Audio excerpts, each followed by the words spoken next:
بسم اللہ الرحمن الرحیم۔ آج مطالعہ پاکستان کی پہلی نشست ہے۔ سب سے پہلے ہم جنگ آزادی کے متعلق پڑھیں گے۔ جنگ آزادی 9 مئی 1857 کو برٹش انڈیا کے شہر میرٹھ سے شروع ہوئی۔ پہلی گولی منگل پانڈے نے میرٹھ چھاونی سے چلائی اور اس جنگ کی بنیادی وجہ تو معاشی مسائل، سماجی مسائل، مذہبی مسائل تھے۔ البتہ جو وجہ ظاہراً لکھی ہوئی ہے وہ یہ تھا کہ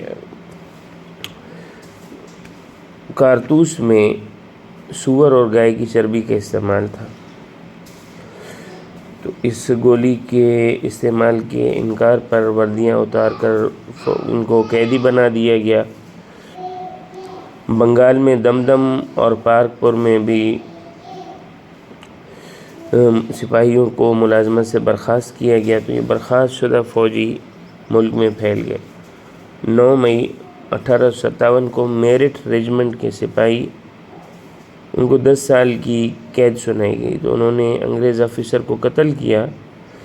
یہ تمام کے تمام سپاہی میرٹھ، دمدم، پارک پورہ وغیرہ سے دہلی کی طرف روانہ ہوئے۔ دہلی میں بہادر شاہ ظفر کی تخت نشینی کا اعلان ہوا، تو وہاں سے نعرہ بنا کہ انگریزوں کو ہندوستان سے نکال دو۔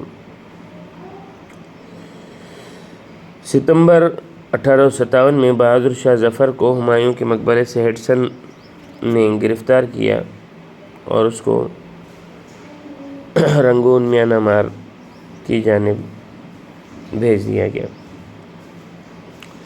اگست 1858 میں برطانیہ پارلیمنٹ نے اعلان کیا کہ ملکہ وکٹوریہ کے ذریعے ایسٹ انڈیا کمپنی ختم کر کے انڈیا تاج برطانیہ کے سپرد کر دیا جائے گا۔ 1857 کی جنگ میں 1 لاکھ کے قریب افراد شہید ہوئے۔ دہلی پر قبضہ ہونے کے بعد تاج برطانیہ کی براہ راست حکومت ہو گئی اور وائسرائے کا عہدہ 1858 نے برطانیہ حکومت نے لاگو کر دیا۔ ہندوستان کا پہلا وائسرائے لارڈ کیننگ تھا۔ مسلمان اور ہندوؤں کی فوج 2,33,000 تھی، جبکہ انگریزوں کی فوج 35,322 افراد پر مشتمل تھی۔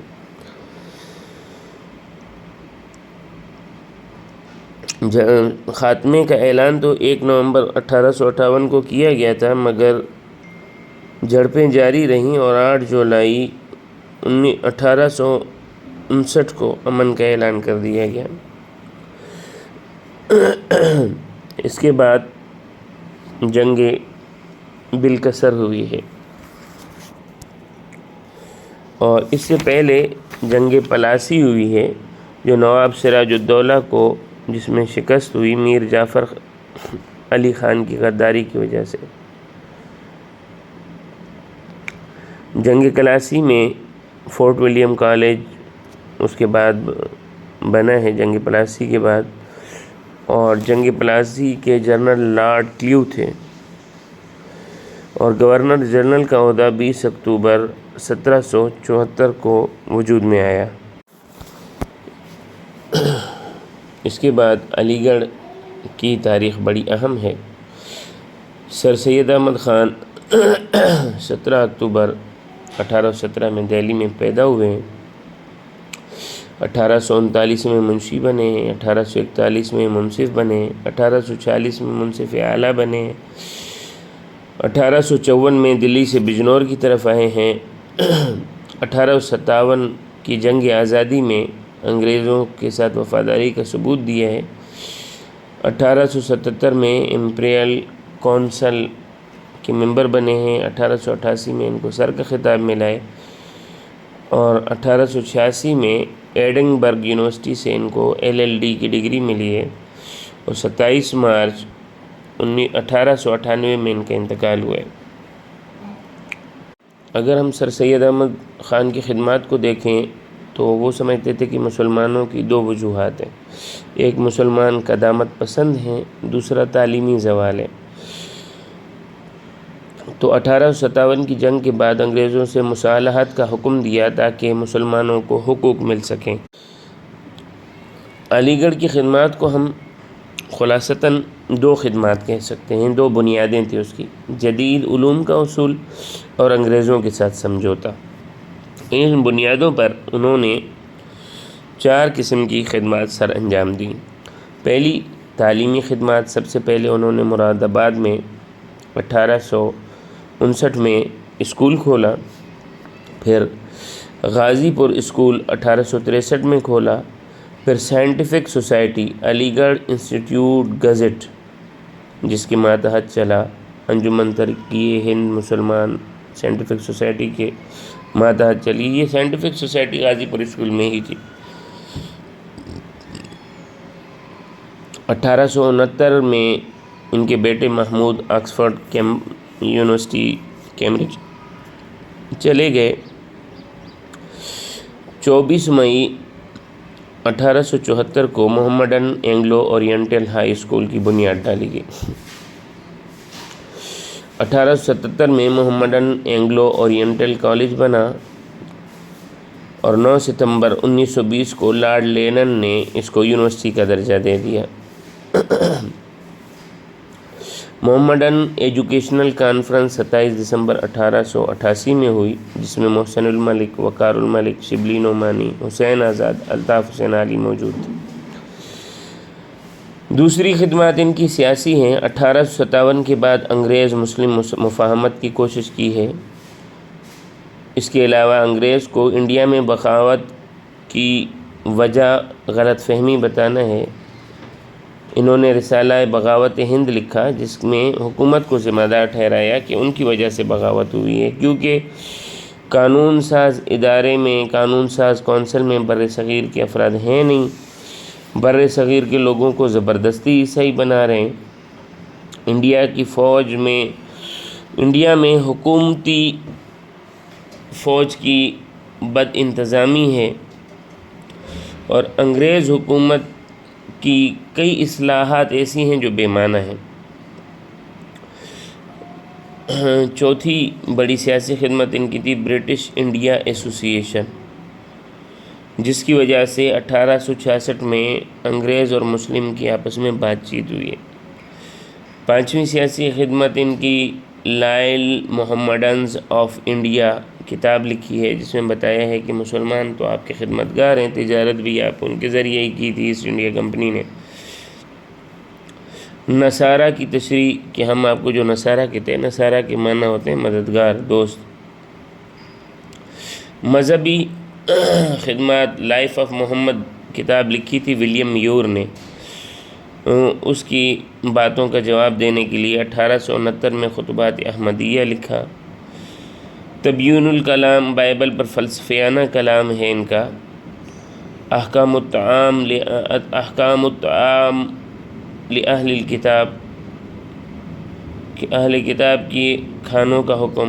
تہذیب الاخلاق 1870 میں شروع کیا، 2 سال بند ہونے کے باوجود 6 سال کے عرصے میں 112 مضمون لکھے۔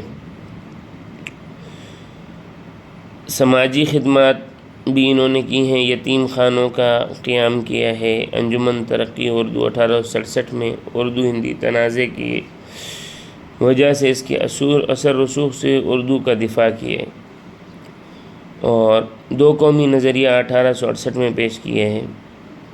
1857 میں ہندو انگریز کی سرپرستی میں معاش میں کیونکہ آگے بڑھ رہے تھے تو انہوں نے 2 قومی نظریہ بھی پیش کیا، اور سب سے پہلے وہی شخص ہیں جنہوں نے مسلمانوں کو کانگریس سے دور رہنے کا حکم دیا۔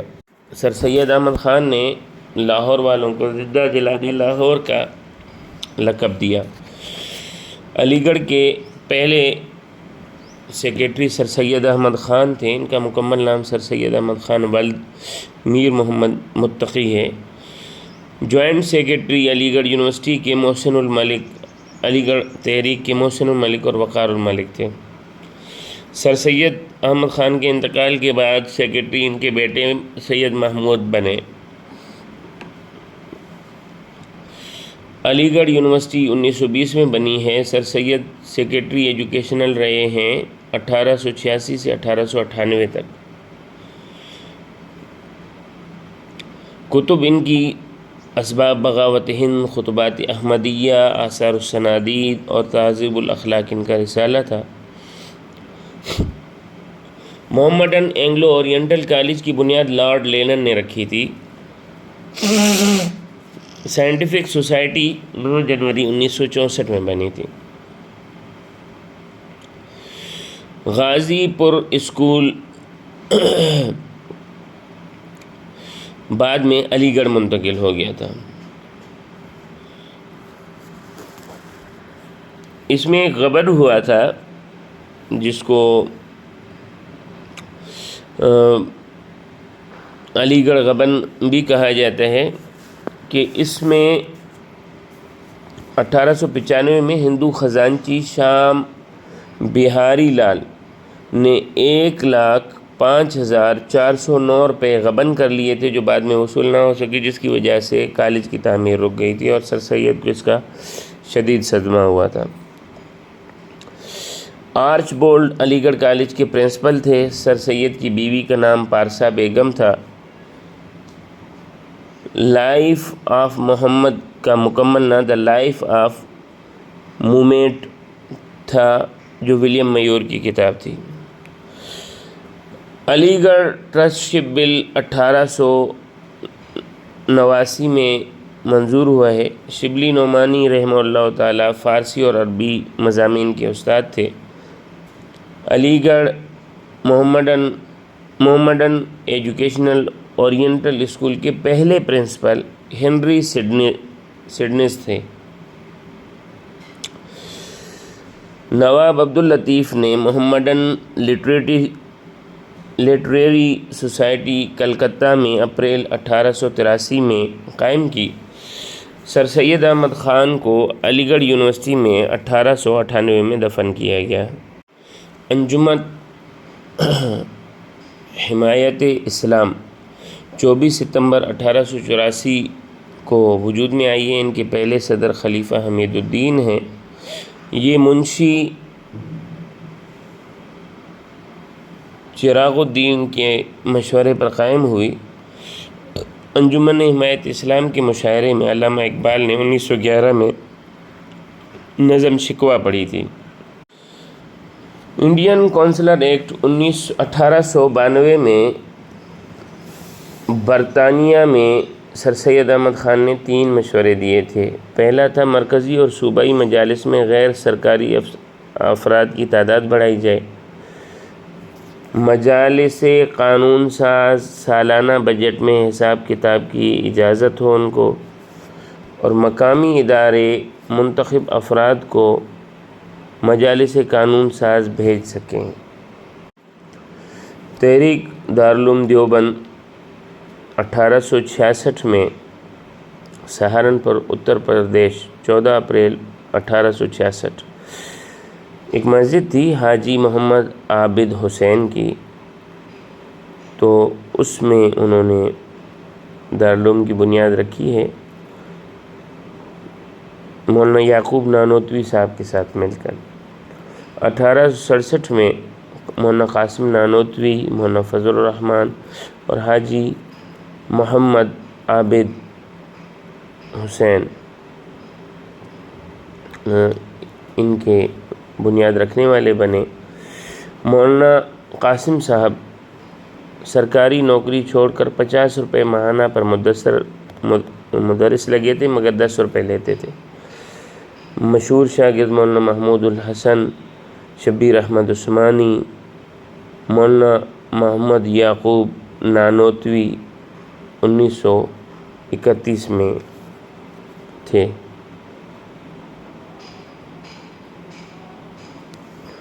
ابتدا میں نے غلطی میں مسجد میں حاجی محمد عابد حسین اور یعقوب نانوتوی کا ہے، وہ قاسم نانوتوی ہیں، یعقوب نانوتوی نہیں ہے۔